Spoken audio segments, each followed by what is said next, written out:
साथ संघ में काम करने का भी इतना बड़ा लगभग 70-75 वर्षों का जो आपका अनुभव है, उस दौर में अलग तरह की चुनौतियां थी, अलग तरह से काम होता था। आज के इस दौर में आपने तो चूंकि आप खुद साक्षी हैं, बहुत लाइफ भी बहुत फास्ट हो गई है। उसका भी उदाहरण, हाँ, तो उसका उस संदर्भ में क्या कहना चाहेंगे? एक जवान जो हमारा सबऑर्डिनेट है, वो हमारे एक कहने पर, एक आज्ञा पर अपना जीवन देने के लिए तैयार होता है। क्यों? कभी सोचा है किसी ने? केवल इसलिए कि वो ये सोचता है कि ये साहब जो मेरा बोल रहा है वो मेरे लाभ के लिए है ये। तो मैं अब हमेशा उनको ये कहता था कि तुम ये देखो कि मैं तुम्हारा लाभ क्या कर सकता हूँ।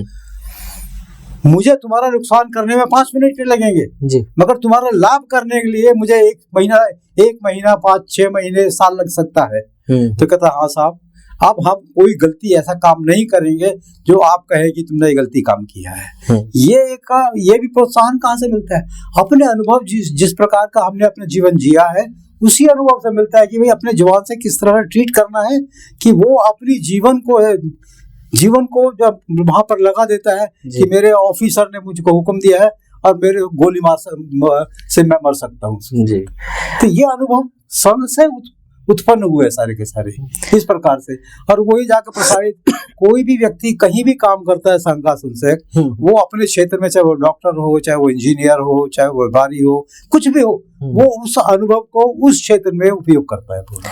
रोल साहब, आपके साथ तो बात कई घंटों तक हो सकती है इस विषय पर, लेकिन समय की अपनी सीमा है। मैं चाहूंगा कि हमारे दर्शकों को, और खास तौर पर जो राष्ट्रीय स्वयंसेवक संघ से पिछले 1-1.5 दशक में जो लोग जुड़े हैं या नए जो युवा कार्यकर्ता जुड़ने वाले हैं, उनको क्या संदेश देना चाहेंगे संघ के इस शताब्दी वर्ष में? उनको शताब्दी वर्ष में मैं तो क्या संदेश देना चाहूंगा, परंतु उनको केवल इतना विचार करना है कि मेरी जो शिक्षा है या मेरा जो काम करने के लिए आगे भविष्य होगा, वो देश के लिए कैसे लाभकारी हो सकता है। केवल इतना सोचे विचार, और उसी तरह से अपना जीवन आगे चलाते रहे। वहां पर उसका कभी भी कोई हानि नहीं हो सकती। ये निश्चित है कि जो देश के लिए काम करेगा उसकी हानि कभी नहीं होगी। मेरा जो एक अनुभव हुआ है व्यक्तियों से संपर्क करने का, किस प्रकार से व्यक्ति यदि आपको देखकर मुस्कुराकर आगे बढ़ जाता है तो आप वापस लौटकर उस व्यक्ति को बुलाइए, उसको नमस्कार कीजिए, बातचीत कीजिए। वो देखिए कि आपके साथ कब तक चल सकेगा जी। सदा चलेगा। जो है वो कहीं ना कहीं संभावना लगती है कि वो आपके तरफ आकर्षित है। और वास्तविकता क्या है कि हमारे हरेक के शरीर से कुछ किरणें निकलती है।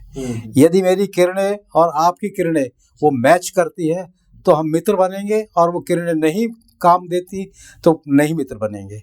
इसका आपको साइंटिफिक मैं आपका एक्सपेरिमेंट बता देता हूँ। कई वर्षों पूर्व एक मद्रास से एक डॉक्टर साहब आए थे और उन्होंने कहा था कि मैं आपके शरीर को कौन सा शरीर का हिस्सा रोगी है वो बता सकता हूँ। तो उन्होंने स्क्रीन ऐसे खड़ा किया और उस पर जैसे मेरी पत्नी को लिया, मेरी पत्नी के हाथ में, और उन्होंने रॉड लगाई और वो इधर जहाँ पर रेड रॉड स्क्रीन पर लाइट आती थी तो इसका मतलब वो रोगी है, वो पोर्शन, और जो ब्लू लाइट आएगी वो रोगी नहीं है।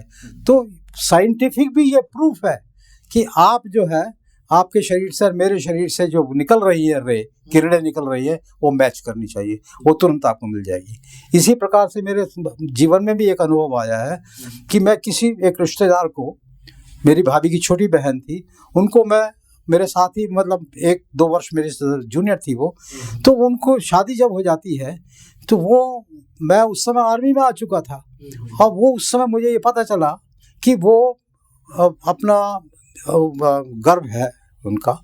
तो मैंने उनको, अपनी बहन को लिखा कि भाई इस तरह से उसका इस समय होना है, डिलीवरी होनी है, उसकी क्या है। उसी दिन उसकी लड़की की स्वर्गवास हो गया। मतलब मेरे तरंगे उसकी वहां से मेरे स्ट्राइक की कि भाई उसका हाल मैं पूछूं। टेलीपैथी जो है शब्द चलता है, साइंटिफिक चीज है ये।